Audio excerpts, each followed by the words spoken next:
Good evening, everyone. I'm John Moriarty, and welcome to my new vlog series, Pictures on the Fly.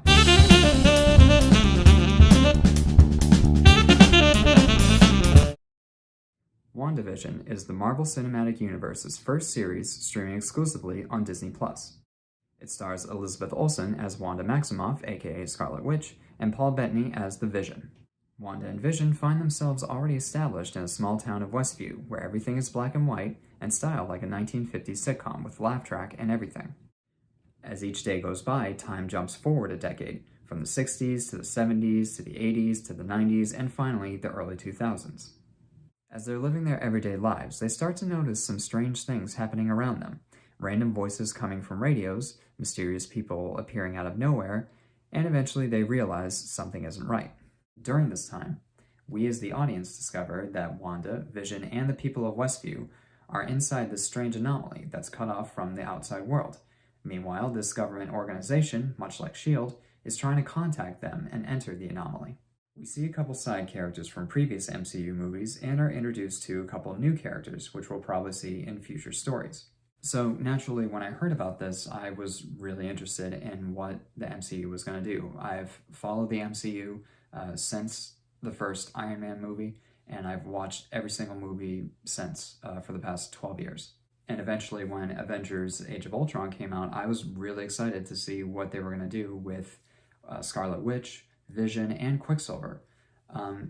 Even though that wasn't really the first time that I saw these characters. My first exposure to Scarlet Witch and Vision didn't actually come from Age of Ultron. It actually came from the Avengers cartoon show, which aired on Fox Kids back in the late 90s. And I remember watching that show and watching those characters and wasn't really that interested in them. They didn't really seem like fleshed out characters to me. However, I do like what the MCU has been doing with these characters since Age of Ultron.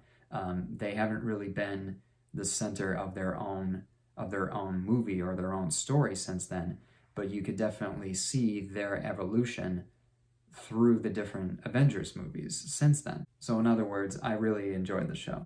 I think my favorite parts of the show were actually the parts where they were satirizing the different sitcoms. If you're aware of television history, then you'll most likely know what shows and what sitcoms this show is satirizing in every episode based on the decade. Like you can definitely see a little bit of Dick Van Dyke. You can see a little bit of Mary Tyler Moore. You can see a little bit of the Bewitched, I Dream of Jeannie, countless other classic TV shows, sitcoms that you would probably see on Nick at Night or on MeTV at this point. What's also interesting about the show is the mystery.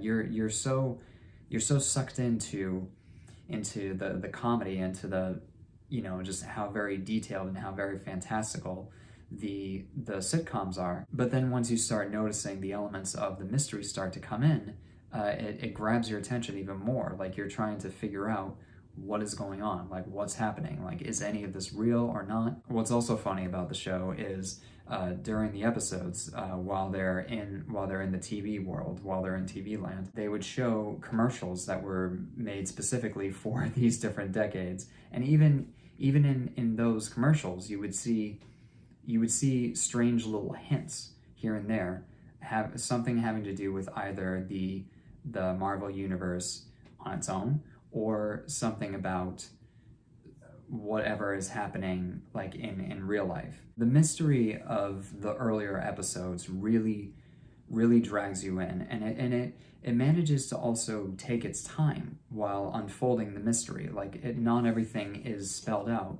within the first episode. Like you eventually do go a few more episodes, you go further into more episodes, and you learn a little bit more about what's really going on. And I thought that was great for this show. And obviously, because this is an MCU story, there are parts of the MCU movies that eventually do make their way into the general story. And eventually, when it does get to that point, some of the charm of the earlier episodes kind of fades away a little bit, particularly towards the 3/4 mark. And in that time leading up to that point, there are some surprises that get that do pop up here and there, which did kind of take me by surprise, for better or for worse. And some of them were actually good surprises overall. Some of the surprises I did like, others not so much, but I can't really say that it did anything to really ruin the show for me. I still enjoyed this show very much, and I still highly recommend you watching this. I could go more into great detail with the different surprises later on in the season, but I think I'm just gonna leave it where that is. In a different video. I'll do a spoiler video after this. But overall, as I said before, I really enjoyed the show, and I highly recommend it. All 9 episodes are now streaming on Disney Plus. You can go on there and you can binge the entire series on there. So with all that said, I'm gonna give WandaVision a B+. Guys, thank you so much for watching. I hope you enjoyed it. And if you want to hear more about my thoughts on WandaVision, you can check out my spoiler review after this video. And if you like what you saw in this video, you can hit that like and subscribe button right down there. And until then, I'll see you guys in the next picture. Take care.